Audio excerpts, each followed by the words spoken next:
Well, thanks very much for that introduction, and can I say what a fantastic turnout this is for a Wednesday night for a political meeting.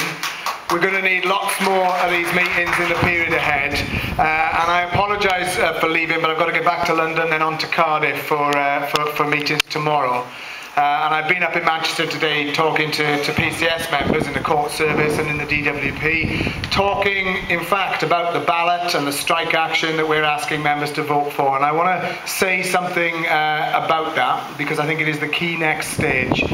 But before I do that, I think we have to reflect on what's going on at the moment, how big a threat to working people and our communities what's happening at the moment represents. Historically one of the biggest we've ever faced. Why therefore it was a real setback that a number of unions have pulled back from the industrial struggle post November the 30th. But why we mustn't conclude from that there's nothing we can do and put our heads down, but actually there's still lots that we can do and turn the situation around. So that's the essence of what I want to get across. I think we have to start by saying, whether you are 16 or whether you are 70, the period we're in at the moment is without precedent, desperately dangerous, and represents a government that is using our financial difficulties as an excuse to unleash war on the welfare state, working class communities, and people the length and breadth of the country. And the way they're doing it, quite simply, is to say the economic situation is so terrible, austerity is the only answer, and once we've said that to you, everything follows. Make students pay more for education, privatise the NHS, cut 710,000 jobs from the public sector. It goes on and on and on. And I think we have to start with saying that is the wrong move. Austerity makes it worse, not better. And we have to root our opposition in very political arguments. So I think as a starting point, we need to accept that the Labour Party, or the Labour Party as represented by the leadership of the Labour Party, has abandoned all ability to politically oppose what is going on. But where they positioned themselves in supporting the pay freeze, saying they will not reverse cuts, and essentially saying the markets have got it right, but we should try and do it with a little less pain and over a bit of a longer period of time, is absolutely the wrong political position to take. It means for people that we have to accept that those who think we can get through to 2015, vote this lot out and get the Labour in, and that will make a difference, have to understand that it may make some difference, but it will not deal with the real issues that we face. Because we have to have a campaign that at its heart recognises we have to completely challenge the financial systems and the dominance of the markets that actually mean if you don't do that, that the austerity and everything they come for becomes inevitable. Because confidence in the financial markets is only achieved under this system by giving them what they want. They don't care about the NHS or education, they want to make money. That is why they are forcing austerity packages onto country after country. And it's why you were in the extraordinary situation that markets are now choosing prime ministers, they're choosing governments, and they are dictating social policy. And the way I explained this to my kids was on a basis of saying, just imagine the international markets are the same as a loan shark. What does a loan shark do? It preys on the vulnerable, it gets people into debts that they can't afford, it charges them extortionate rates of interest, and when they cannot pay, the bailiffs come in and take their possessions. Do that on an international economic scale, and you give countries loads of money. You charge them interest that they can never hope to pay back, and then you make them privatise their assets, and you allow the markets to determine what they're doing. That is what is going on in Greece, and it is what is likely to happen in Spain, in Portugal, throughout Europe, unless somebody says, far from letting the markets have confidence, we've got to wobble them like mad. We have got to say, we reject your prescription for this. There has to be spending, investment, and deal with the deficit through growth, not austerity. Now that is what the Labour Party should be saying. They're not saying. So that means we're in the interesting situation, I think, that the real opposition in Britain at the moment is the trade union movement and those campaigning organisations that are arguing for an alternative. What a fantastic thing it was to see some small campaigning organisations protesting in Tesco's and getting multinational corporations to withdraw from this dreadful scheme of forcing people to work without money. Who would have credited that to happen? What a fantastic thing it was when, despite my union making arguments for tax justice for years and years and years, really good arguments, it was only when UK Uncut went into Topshop, sat on the floor and shouted, "Pay your tax," did it become a front page news story. It was only when people set up camp outside St. Paul's and other areas did it get the coverage about we need an alternative system. Now that should give us some hope. It should tell us that people are up for the arguments, they are up for the alternative, but that somebody has got to put these arguments. And that is why the industrial action that we now face in the public sector takes on an altogether more important role than just a straightforward strike against the defence of pensions. Because actually what this is, it is a strike to stop them robbing people's pensions as part of their austerity package that is also targeting jobs, welfare, pay levels, mass privatisation and all the other stuff. So the period we're in is one of the most important we will ever live through. So people need answers, we need debates, we need different political solutions, but what we also need more than anything is we need action, and we need opposition, and we need people telling them we are not going to stand by and let it happen. And that's where my meetings earlier on in Manchester with PCS members came in. Because the slice that our members are having to pay, that the price we're paying for the austerity at the moment, is 4 years of pay restraint, meaning PCS members have had a 16% reduction in real terms in their living standards, 4,000 jobs going in the civil service each and every month, mass privatisation around the corner once the pension stuff is driven through, and people being told they'll have to work longer, pay more and get less. Now the frightening thing about all of that is that represents only 10% of the government's austerity package. Everything we've faced up to now is the first 10% of what they're planning. There is 90% left to come. If the first 10% is mass unemployment, privatisation, 700,000 job cuts, pay cuts in real terms and your pensions going down the pan, what the hell is the other 90% going to look like? Now that should frighten us, and it should make us determined that we are not going to sit back and let it happen.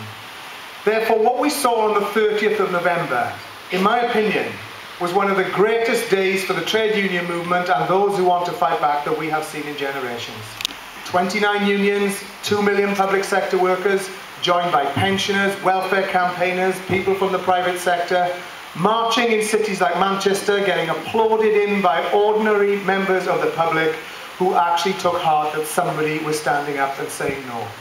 That strike told everyone, and particularly the government, that millions of people were prepared to resist what they were doing and had the potential to force them backwards. It is therefore an absolute tragedy that the greatest day in the trade union movement in years was turned into one of the worst days in the trade union movement in less than 3 weeks. Because all it took to fracture the unity was the government saying sign the deal in 48 hours or else, and a number of unions decided at that stage that they were withdrawing from the battle on pensions to get into further discussions about detail on the question of pensions. I think that is a mistake of historic proportions.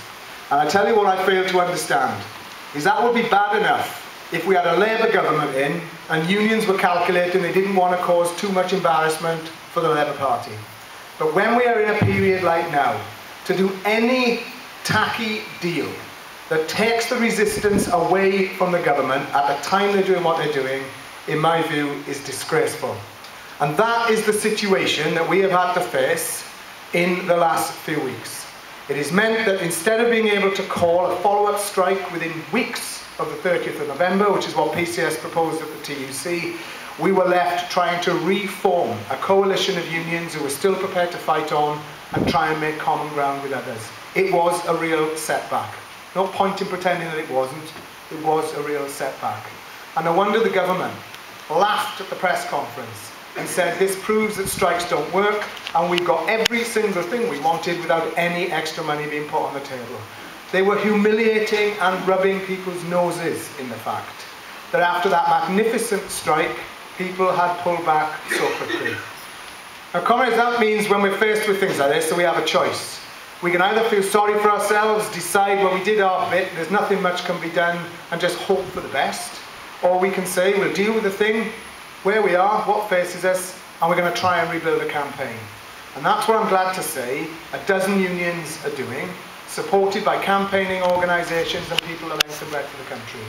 PCS, the NUT, the UCU, our colleagues in Unite in the civil service and hopefully in the health sector, our colleagues in Northern Ireland, hopefully the Fire Brigades Union within the next 2 weeks, have all actually decided now is not the time to back off, now is the time to try and organise further strike action in order to rebuild this campaign and put pressure on the government.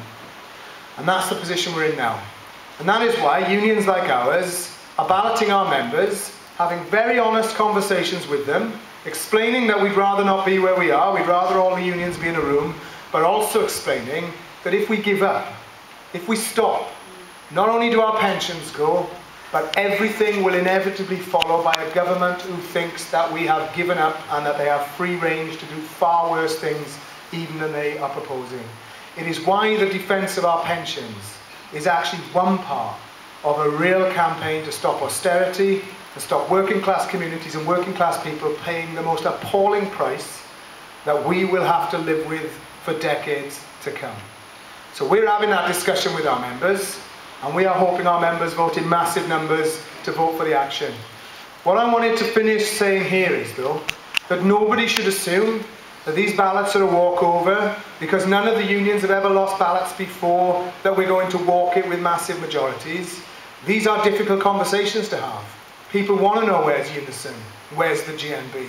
They want to know what's our strategy. They want to know how, if 2 million striking on the 30th of November didn't get concessions, why do we believe that a campaign now can get those concessions? And I'm a great believer that when these questions come up, you deal with them. You have the honest conversation, you persuade people by it's got to be better to fight than let all of this happen, and you also explain that fighting will be hard, but it gives us a chance. And it is why we're saying to our members, this is not a ballot just about March the 28th. March the 28th will be the beginning of a campaign that is faster paced, involves different forms of action, and is designed to maximise the pressure on the government in various ways, from national strikes to short-term walkouts, to coordinated action, to rolling things around the country. We're essentially saying we've got to now consider doing everything to get the government to realise that we're not going away. And that's a big commitment we're asking of teachers, public sector workers in the civil service, and the fire service, and people in Unite. But it's a commitment I think we can get off members, particularly if they see they've got support in their communities, support in their families, support in their workplace, and that actually they can be part of inspiring people to believe if we get back into opposition, then actually we can be a force that can draw other people in from the private sector. There's still ballots to be had in Unison and the GMB where members are going to have to decide whether they want to accept the pension stuff or not. So we have it within our hands to turn the tide, to make arguments for an alternative, to inspire people rather than sit back while people are demoralised and get into a cycle of despair. And that's a big task. I know one thing, my union is going to do everything we can to win our ballot, deliver the action and put the pressure on.